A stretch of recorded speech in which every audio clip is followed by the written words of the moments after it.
Everyone, welcome back to my channel. तो आज के इस वीडियो में हम पढ़ने वाले हैं about the active and passive insufficiency. ये एक बहुत ही इंपॉर्टेंट कंसेप्ट है और ये कंसेप्ट आपको बिल्कुल क्लिस्टर क्लियर तरीके से पता होना चाहिए और उसी के लिए मैं आपके लिए आज ये वीडियो लेके आई हूँ। तो जल्दी से इस वीडियो को अब स्टार्ट करते हैं। एक्टिव और पैसिव इनसफिशिएंसी पढ़ने से पहले ना हमें ये पता होना चाहिए कि इनसफिशिएंसी का मतलब क्या है। इनसफिशिएंसी का मतलब क्या हुआ कि मैं इस चीज के लायक नहीं हूं। सीधे शब्दों में अगर मैं आपको बताऊं, इनसफिशिएंसी का मतलब क्या हुआ, अगर मैं बहुत लेमैन में आपको बताऊं कि भाई तुम इस चीज के लायक नहीं हो, तुम ये चीज नहीं कर सकते, ठीक है, वो हो गया हमारा इनसफिशिएंसी, राइट। अब एक्टिव और पैसिव इनसफिशिएंसी पढ़ने से पहले हमें ये तीन टाइप ऑफ मसल पता होनी चाहिए। कौन सी? One joint muscle, two joint muscle और थ्री जॉइंट या मल्टी जॉइंट मसल। तो ये मसल्स आपने अपनी एनाटॉमी में भी पढ़ा होगा इनके बारे में, और यहाँ पे भी एक बार हम इसको क्लियर कर लेंगे ताकि जो आपके कंसेप्ट है ना, जो अब बनेंगे एक्टिव और पैसिव इनसफिशिएंसी के, वो सारे क्लियर रहेंगे। सबसे पहले आती है हमारी वन जॉइंट मसल। अब वन जॉइंट मसल है वो क्या होती है, नाम से ही पता चल रहा है, तो सिर्फ एक पर्टिकुलर जॉइंट पे क्रॉस होती है। ऐसा होता है ना कि मैं तो सिर्फ एक ही आदमी के साथ हूँ, है ना, मतलब तू हम और मैं साथ साथ हैं, तो ये कहती है कि भाई मैं हूं एक मसल और मेरा ये एक जॉइंट है, बस हम साथ साथ हैं, ठीक है। तो ये क्या होती है, ये मसल हमेशा एक जॉइंट पे ही रहती है। अब ये मसल एक ही जॉइंट पे रहती है तो ऑब्वियसली उस जॉइंट पे जो मूवमेंट होगी उसमें ये पार्ट लेगी, दूसरे जॉइंट की मूवमेंट में तो पार्ट नहीं लेगी। ये क्यों? क्योंकि ये तो रहती ही वहां पे है ना। इसमें कौन कौन से एग्जाम्पल्स आ जाते हैं हमारे? Vastus medialis, vastus intermedius and vastus lateralis. तो ये सारे जो मसल्स हैं ये किस मसल के पार्ट हैं? ये है हमारी क्वाड्रिसेप्स मसल के पार्ट, बट उसमें से भी एक पार्ट यहाँ पे मिसिंग है अभी, है ना। सो क्वाड्रिसेप्स मसल की ये तीन मसल्स हैं जो वन जॉइंट मसल है, यानी कि एक ही जॉइंट की सगी हैं, ठीक है। ये कहाँ से निकल रही है? हमारी फीमर से निकलती है और टिबिया पे क्रॉस हो जाती है, और ये सिर्फ नी जॉइंट को क्रॉस कर रही है यहाँ पे। तो ये तीनों मसल्स जो है हमारी, ये सिंगल जॉइंट या फिर वन जॉइंट मसल है जो कि सिर्फ एक ही जॉइंट को क्रॉस कर रही है। देखो यहाँ पे इमेज में भी आप देख पा रहे हो, वेस्टस मीडियालिस, लेटरालिस एंड इंटरमीडियस, तीनों मसल यहाँ पे हैं जो कि सिर्फ नी जॉइंट को क्रॉस कर रही है, और ये मूवमेंट भी किस जॉइंट की अफेक्ट करेंगी? सिर्फ और सिर्फ नी जॉइंट की। Now the next group of muscle is the two joint muscle. अब ये टू जॉइंट मसल क्या होती है? नाम से ही पता चल रहा है, वो मसल जो दो जॉइंट्स के ऊपर क्रॉस होती है, दो जॉइंट्स के ऊपर से पास ऑन हो रही होती है। तो अब क्योंकि ये दो जॉइंट के ऊपर से पास होती है बच्चों, तो इसलिए इसका जो मोशन है ना, या फिर ये जो मसल है, ये उन दोनों जॉइंट के मोशन को अफेक्ट करेगी। फॉर एग्जाम्पल, अगर कोई मेरी मसल है, ठीक है, वो एल्बो से निकल रही है और वो मेरी रिस्ट तक जा रही है, इतनी ही मसल है वो, तो वो मेरी एल्बो की मूवमेंट को भी इन्फ्लुएंस करेगी और रिस्ट की मूवमेंट को भी इन्फ्लुएंस करेगी। क्यों? क्योंकि ये दो जॉइंट मसल है, ये मेरे एल्बो से भी जा रही है और मेरे रिस्ट पे भी जा रही है, ठीक है। तो दैट मीन्स जो दो जॉइंट मसल है वो दो जॉइंट की मूवमेंट को अफेक्ट करेगी। इसका एग्जांपल क्या होगा? गैस्ट्रोनीमियस। वो मसल जो है वो हमारी नी पे भी क्रॉस हो रही है और साथ के साथ एंकल जॉइंट पे भी क्रॉस हो रही होती है। तो जो गैस्ट्रोनीमियस का अगर आप फंक्शन पढ़ा होगा अपने एनाटॉमी में, तो इसका नी जॉइंट पे भी फंक्शन होता है और एंकल जॉइंट पे भी फंक्शन होता है। क्यों होता है? क्योंकि ये टू जॉइंट मसल है।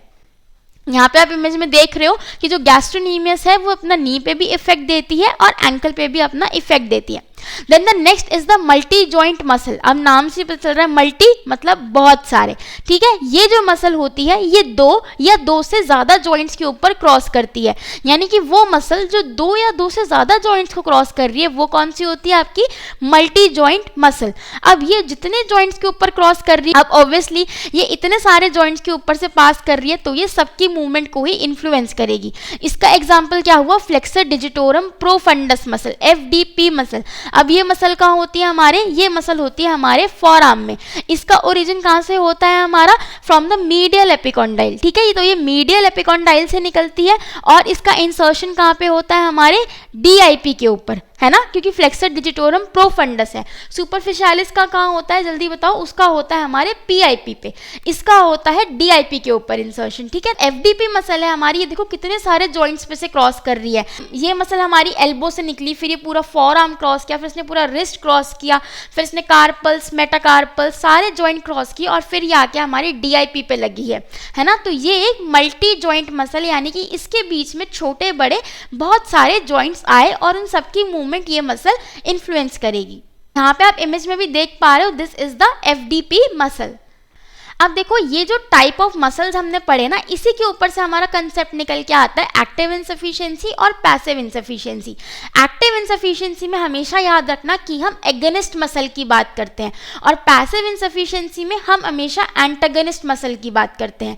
ठीक है, तो सबसे पहले क्या चीज़ याद रखनी है हमें, एक्टिव इनसफिशिएंसी का मतलब क्या हुआ, हम एगनिस्ट मसल की बात कर रहे हैं, प्राइम मूवर्स की बात कर रहे हैं। और पैसिव इनसफिशिएंसी में हम किन की बात करते हैं, एंटागनिस्ट मसल की। ठीक है, प्राइम मूवर्स और एगनिस्ट मसल्स क्या होते हैं, वो मसल जो मूवमेंट करवाते हैं, प्राइम मूवर्स होते हैं वो। ठीक है, तो जब ये मसल्स शॉर्टनिंग में चली जाती हैं across all the joint it crosses, तो वो हो जाती है एक्टिव इनसफिशिएंसी। अब इसको कैसे याद कर सकते हो आप लोग, फॉर एग्जांपल आप एक स्टूडेंट हो, आप अभी फिजियोथेरेपी का कोर्स पढ़ रहे हो। ठीक है, अब आपको बोल दिया जाए कि आप ये भी पढ़ो, आप खाना भी अच्छा बनाते हो, आप वो भी करो, आप खेलते भी अच्छा हो, आप खेलो भी अच्छा, आप बच्चों को पढ़ाते भी अच्छा हो, आप बच्चों को पढ़ाओ भी।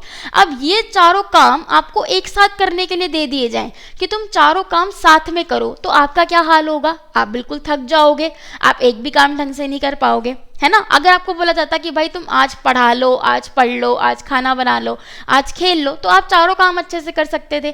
बट ये क्या बोला गया अब आपको कि तुम भाई चारों काम अब एक साथ करो, तो यू विल बिकम इनएफिशिएंट या फिर इनसफिशिएंट, आप नहीं कर पाओगे ना चारों काम। तो यहाँ पे वही होता है कि जो हमारी प्राइम मूवर है या फिर जो एगनिस्ट मसल है ना, वो जितने जॉइंट्स के ऊपर क्रॉस कर रही है, वो जितने जॉइंट्स के ऊपर क्रॉस कर रही है, याद रखना वहां पे अगर मैं उन सारे जॉइंट्स की एक साथ उस मसल की मूवमेंट करवा दूं, तो वो हो जाती है हमारी एक्टिव इनसफिशिएंसी।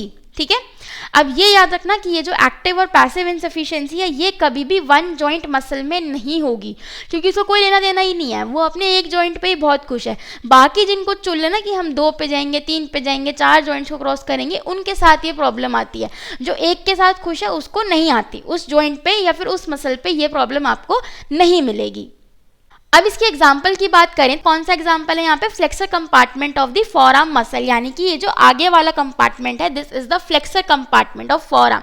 अब यहाँ पे जो एल्बो फ्लेक्शन के लिए, एमसीपी फ्लेक्शन के लिए, पीआईपी और डीआईपी के लिए जो फ्लेक्शन के लिए मसल्स यूज होती हैं, अगर मैं ये सारी मूवमेंट एक साथ कर लूँ तो यहाँ पे हो जाएगी मेरे फोरआर्म फ्लेक्सर्स में एक्टिव इनसफिशिएंसी से होगी। अब मैंने एल्बो का फ्लेक्शन कर लिया, मैंने रिस्ट का भी फ्लेक्शन कर लिया, फिर मैंने एमसीपी का भी फ्लेक्शन कर लिया, पीआईपी का भी कर लिया और डीआईपी का भी कर लिया। ठीक है, तो मैंने ये मूवमेंट यहाँ पे अटेन कर ली, मैंने हर जगह फ्लेक्शन कर रखा है, तो ये मूवमेंट ना मेरी इतनी एफिशिएंट नहीं होगी, यानी कि अगर मैं इस मूवमेंट में किसी चीज़ को पकड़ूंगी ना, तो मेरी ग्रिप अच्छी नहीं बनेगी। आप करके देख लेना ये चीज़। ठीक है, तो ये पूरा इफेक्ट जो है, इसे हम क्या कहते हैं, एक्टिव इनसफिशिएंसी, और इसी को हम टीनोडेसिस इफेक्ट भी कहते हैं। वाइवा में बहुत बार पूछा जाता है टीनोडेसिस इफेक्ट क्या होता है, तो आपको यही चीज़ बतानी है वहाँ पे। ठीक है, यहाँ पे देखो एक्टिव इनसफिशिएंसी दिखा रखा है बहुत बढ़िया तरीके से। अब इसका अगर मैं उल्टा कर दूं, यानी कि एल्बो पे एक्सटेंशन कर लूँ, रिस्ट पे एक्सटेंशन कर लूँ, अपनी फिंगर्स पे एक्सटेंशन कर लूँ, तो यहाँ पे क्या होगा, मेरे जो एक्सटेंसर्स हैं उनकी इनसफिशिएंसी हो गई। क्यों? क्योंकि यहाँ पे मैंने एक्सटेंशन मूवमेंट करी, तो मेरे प्राइम मूवर्स एगेनिस्ट कौन से हो गए, ये एक्सटेंसर से हो गए ना। तो इसलिए जब जिस तरीके की आप मूवमेंट करोगे, उस हिसाब से जो प्राइम मूवर या एगेनिस्ट मसल ग्रुप होगा, that will show active insufficiency. ठीक है, now the next is the passive insufficiency. तो यहाँ पे क्या हुआ, जो मेरी एंटागनिस्ट मसल थी ना, उसके अंदर जो इनसफिशिएंसी आएगी वो हो गई पैसिव इनसफिशिएंसी। अब इसको एग्जांपल से बताती हूँ। यहाँ पे एल्बो का फ्लेक्शन किया, रिस्ट का फ्लेक्शन किया, एमसीपी, डीआईपी, पीआईपी सबका फ्लेक्शन किया, तो जो मेरे फोरआर्म फ्लेक्सर्स थे ना, वो तो किस में चले गए, एक्टिव इनसफिशिएंसी में। क्यों? क्योंकि ये प्राइम मूवर्स थे एंड एगनिस्ट मसल ग्रुप था। बट ये वाला जो अपोजिट मसल ग्रुप है, उस टाइम पे इसका क्या हाल हो रहा है, इस पे भी तो हर जॉइंट पे स्ट्रेच पड़ रहा है ना, क्योंकि आप सारे जॉइंट्स को फ्लेक्स करके रखे हो, तो जो आपके एक्सटेंसर्स हैं वो किस में जा रहे हैं, वो लेंथनिंग में जा रहे हैं, वो स्ट्रेच में जा रहे हैं। तो इनका जो फिनोमेना रहता है, वो उसको हम क्या कहते हैं, पैसिव इनसफिशिएंसी। तो ये आपको हमेशा एंटागनिस्ट में दिखने को मिलेगी। इसका एक और मतलब क्या निकला कि जो एक्टिव और पैसिव इनसफिशिएंसी है, ये दोनों चीजें साथ साथ होती हैं। अगर किसी एक मसल ग्रुप की एक्टिव इनसफिशिएंसी हो रही है, तो जो उसका अपोजिट मसल ग्रुप है, जो उसका एंटागनिस्टिक मसल ग्रुप है, उसमें क्या हो रही होगी, पैसिव इनसफिशिएंसी। सो यहाँ पे आप इमेज में देख सकते हो, यहाँ पे बहुत अच्छे से इन्होंने पैसिव इनसफिशिएंसी को दिखाया है।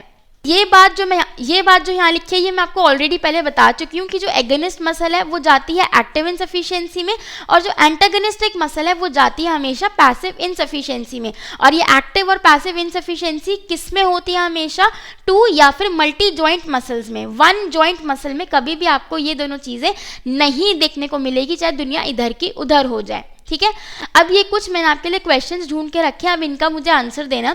Explain the active and passive insufficiency for the following muscles: rectus femoris, hamstring, गैस्ट्रोनेमियस and biceps brachii. अब मुझे बताओ ऐसी कौन सी हम मूवमेंट करेंगे, किस जॉइंट की हम मूवमेंट करेंगे और क्या मूवमेंट करेंगे उस जॉइंट की जिस पे ये सारी मसल पास ऑन होती हैं, जिसमें हमें इनमें एक्टिव और पैसिव इनसफिशिएंसी देखने को मिले।